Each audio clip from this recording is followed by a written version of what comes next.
महाराष्ट्रामध्ये पहिली ते पाचवी हिंदी भाषा सक्तीला मार्क्सवादी कम्युनिस्ट पक्ष, वेगवेगळे विचारवंत, बुद्धिजीवी आणि इतर पक्षांनी तीव्र स्वरूपात विरोध केलेला होता।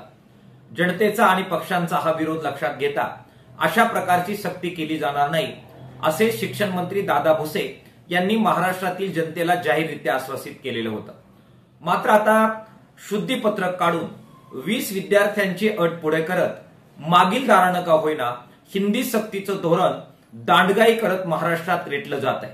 मार्क्सवादी कम्युनिस्ट पक्षानं या संबंध प्रक्रियेमध्ये अशा प्रकारच्या सक्तीला विरोध केलेला आहे, त्रिभाषा सूत्राला विरोध केलेला आहे। भाषा सल्लागार समिती आणि शिक्षण सुकाणू समितीच्या अनेक सदस्यांनी सुद्धा या गोष्टींना विरोध केलेला आहे।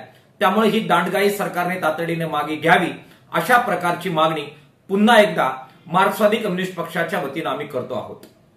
कोवळ्या मनावर विशेषतः पहिली ते पाचवी ही माध्यम भाषा, ही मातृभाषा असेल तर इतर सगळ्या भाषा पाचवी नंतर शिकणं सोपं जातं।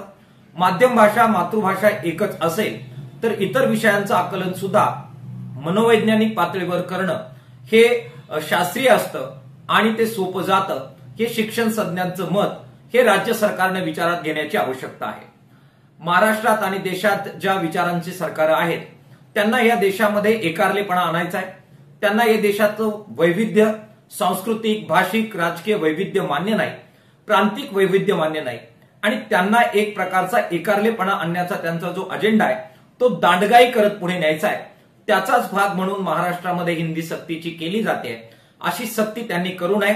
हे संविधान विरोधी कृत्य आहे, ते त्यांनी मागे घ्यावं आणि विविध भाषा, विशेषतः मराठी भाषा आणि मराठी संस्कृती याच्यावर घाला घालण्याचं कोणतंही पाऊल हे राज्य सरकारनं उचलू नये।